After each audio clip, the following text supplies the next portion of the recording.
In John chapter 3, verse 30, it says that he must become greater and greater, and I must become less and less. I'm Pastor Stephen. We've been going through the Gospel of John, and today we're going to finish out chapter 3.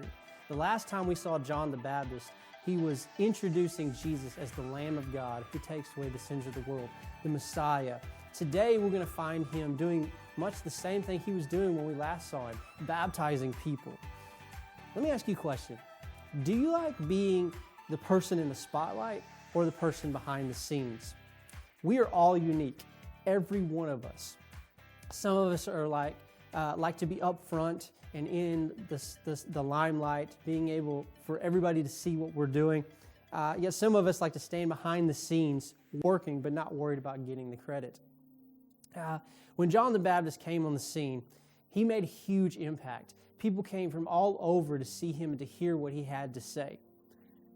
But then Jesus came and changed all of that.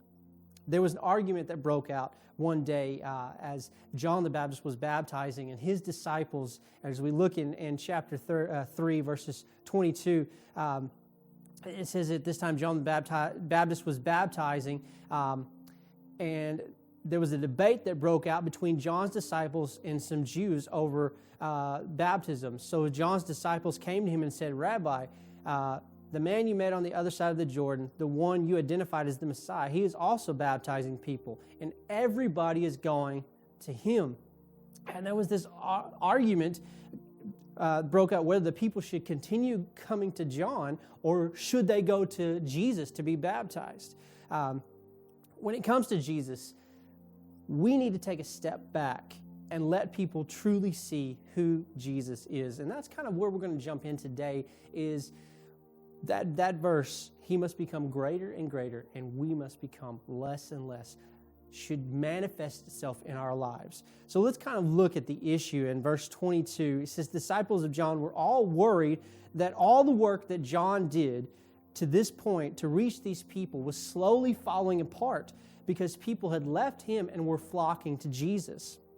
The disciples of John the Baptist did not realize that John was only here to point people to Jesus. That his whole ministry, that his whole existence at this point was not so that people could come and see him. It was not to see the work that he was doing, so that he could point others to Jesus. And by his own admission, he says, "I am just a voice crying in the wilderness, prepare the way of the Lord." That Jesus was coming and that his job was to show people who Jesus was. The same can be true of us. We are not here to let people see how good we are, what we have accomplished. It is not about you or me. It is all about Jesus. Our responsibility as Christians, our responsibility as disciples, is to point people to Jesus with our lives and with our words. Sure, John had done some great things for God up to this point, but it was never about John. It was always about the one that was coming, that they knew who Jesus was. We cannot let how we feel motivate what we do. And the work we do, the things that we say, the life that we live, nothing should ever become more important than manifesting Jesus in our lives, or reflecting Jesus in our life. So there was an issue, should they come to John or should they go to Jesus? What's the answer to this issue? So look at John's reaction. John replied in verse 27, "No one can receive anything unless God gives it from heaven." He continued, "You yourselves know how I plainly told you I am not the Messiah. I am only here to prepare the way for him."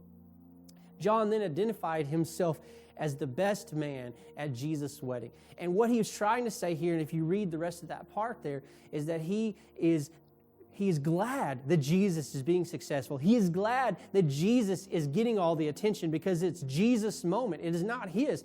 He is simply here to support and point out who Jesus is. And just as the best man, it's not his day. It's the groom and the bride's day. It's those who are getting married, to point to them. And we are here to do the same exact thing. We need to see ourselves that same way. It's all about Jesus, not us. We cannot take away from who Jesus is and what Jesus has done.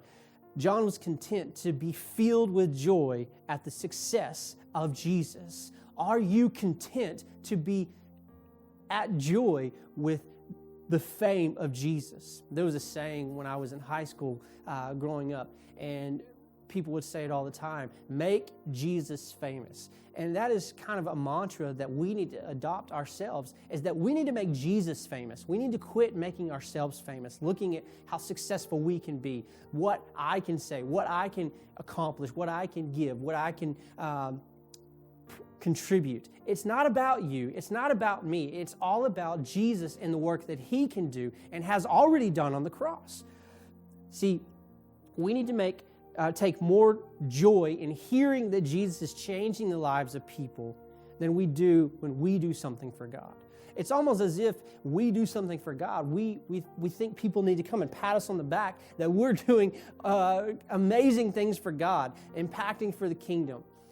And the reality is that this is a chess game, and God is playing it, and we're just pawns doing the will of our master. And if you take us off the board, it's not going to make much of a difference, because God still works regardless if we're here or not. What we need to understand is that God chooses to use us, and find joy that while we're here, God is using us in a way that brings Him honor and glory, not ourselves. See, if we never receive credit for anything that we do for God, would the fact that Jesus still saves people, that is still changing the lives of people, be enough for you? Jesus is still turning graves into gardens.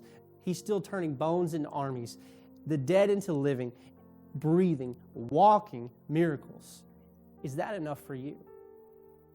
So where does this leave us? And we get to verse 30 again. It says that He must become more and we must become less. Nothing is better than Jesus. When we live our lives, we need to walk with that kind of mindset. We need to live with that kind of mindset. There's nothing more in this life that is more beautiful, that is more amazing than Jesus Christ and the work that He's doing in people's lives, in our lives, and the work that He did on the cross and when He came back from the dead. And if we have that kind of mindset, we understand that Jesus needs to become more and I need to become less. It was the same mindset that Jesus had as He was going on the cross. In Philippians, it says that Jesus took this attitude of humility, that He had us on His mind when He went to the cross, that He took on the form, it says, of a bond servant, that He was not coming here to conquer, but to serve. And that is the kind of mindset that we need to have as well, that He must become more and I must become less. When people look at your life, who do they give credit to? Who do they see? What do you need to do today so that Jesus becomes more in your life and you become less? And the ultimate test, the ultimate litmus test for your life is that if people look at you and they contribute all of your success, all of the things that you've accomplished in this life to your ability, to you, and they're constantly giving you accolades for what you have done, then you've missed the mark. But if people look at your life and they're constantly praising God for what God has done in your life and giving God the glory, that means that you have an attitude of giving God the glory in your life, because people only react to how you act. And if you are constantly seeking the approval of people, constantly seeking out the approval of those around you, saying, hey, look at what I've done. I want you to notice me. I want you to notice what I've done. Then people are going to look at you, and when you accomplish something, yeah, they're going to give you the honor. They're going to give you the credit. They're going to give you the glory. Yet, we need to have the idea and the mindset that John the Baptist had, that he must become more and I must become less. And we need to constantly let other people know that everything that I do, that everything I say, that everything I've accomplished, who I am, the people that surround me, the work that I've done, all of it, down to the very last breath that I am breathing, all comes from God. He deserves the glory. He deserves the honor. He deserves the credit. And you need to look at my life and give God the glory for what I've done, for who I am, because I'm a life that is changed by the Spirit of God because of the sacrifice of the Son, by the will of the Father. You know, my prayer is that you live a life that reflects Jesus, that when people look at you, they can see the work of Jesus Christ, the fingerprints of God, so to speak, on your life. So what do you need to do today to make sure that Jesus is more and you are less? I'll leave you again with this verse. In verse 30, it says, He must become greater and greater in my life. It's a constant thing. It is something that we constantly have to battle every single day. And I must become less and less. It's a mindset that we have to have, that Jesus is the most important person and most important thing in my life. And I need to do whatever I can to make sure that people understand that Jesus died for me and that the Spirit of God is changing me. And it is God's glory that He deserves, not mine. Thank you for watching. I'm looking forward to moving into chapter 4 as we see Jesus and the Samaritan woman at the well and this interaction that they have that is almost an example for how we can share the gospel with others, or what we need to understand about who Jesus is in our lives. And if you need to talk, if you need anything in your life, you just need to, I don't know who this Jesus is. I don't know what you're talking about. I don't know how to live my life where Jesus becomes the number one focus and He becomes more and I become less. And you need to talk to someone. Reach out. Reach out to me and I'll pray with you. I'll talk through it with you. But until then, you have a good day, and we'll see you guys next time as we continue in the Gospel of John.